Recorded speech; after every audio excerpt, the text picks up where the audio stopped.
નમસ્કાર મિત્રો, હું કિરણ પારકી ફરી આપની સાથે એક નવા વિડીયોની સાથે નવા સત્યની સાથે. મિત્રો, આજે આપણે વાત કરીશું કે ઘણા મિત્રો એવી વાતો કરે છે કે મારે પણ આમ કરવું હતું, મારે આ પણ ધંધો કરવો હતો અને મારે કરવું હતું, પણ મને કોઈએ સપોર્ટ નથી કર્યો કે કોઈને સાથ સહકાર નથી આપ્યો. એના વિશે આજે હું મુદ્દા પર થોડી બે વાતો કરશું. મિત્રો, વાત એ છે કે સફળ થવા માટે સાથ સહકાર તો જરૂરી છે, સપોર્ટ વગર તો કંઈ ના કરી શકાય. મિત્રો, આપણે જોઈએ તો બોલિવૂડના સ્ટાર એવા અમિતાભ બચ્ચન, જે ફિલ્મ ઇન્ડસ્ટ્રીના અત્યારના હાલના કરોડપતિ છે. કોણ બનેગા કરોડપતિ. મિત્રો, એમના પુત્ર અભિષેક બચ્ચન. હવે અભિષેક બચ્ચનને પૂરી ફિલ્મ ઇન્ડસ્ટ્રી મળેલી છે. હા, એમના ઘરની ખેતી છે મિત્રો, પણ તોય પણ એ બચ્ચનના લેવલમાં 0% છે. કોઈ એક્ટિંગમાં બચ્ચન જેવું તો નહીં કરી શક્યા. બીજી વાત કરીએ કે સચિન તેંડુલકર, ક્રિકેટના. હવે સચિન તેંડુલકરના પુત્રને પણ સગવડતા ના મળી એવું તો બને નહીં મિત્રો.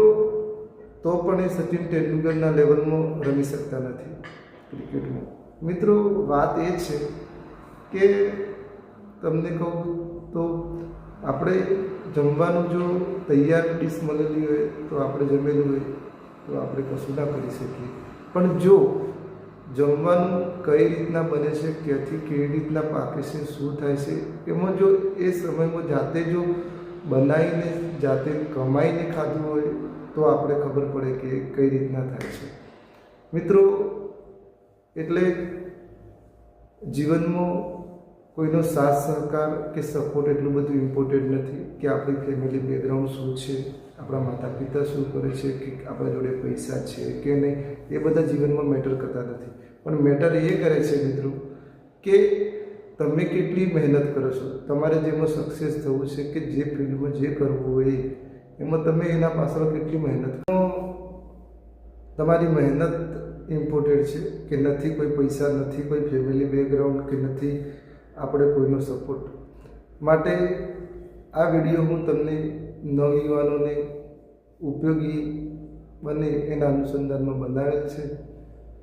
અને તમે પણ જીવનમાં કંઈક સારું કરવા માગતા હો તો કરી શકો છો. આભાર. અને જો તમને મારો વિડીયો સારો લાગ્યો હોય અને ગમ્યો હોય તો મને લાઈક કરો, ફોલો કરો. યુટ્યુબ ચેનલ પર જો સબસ્ક્રાઈબ ના કર્યું તો સબસ્ક્રાઈબ કરો. આભાર.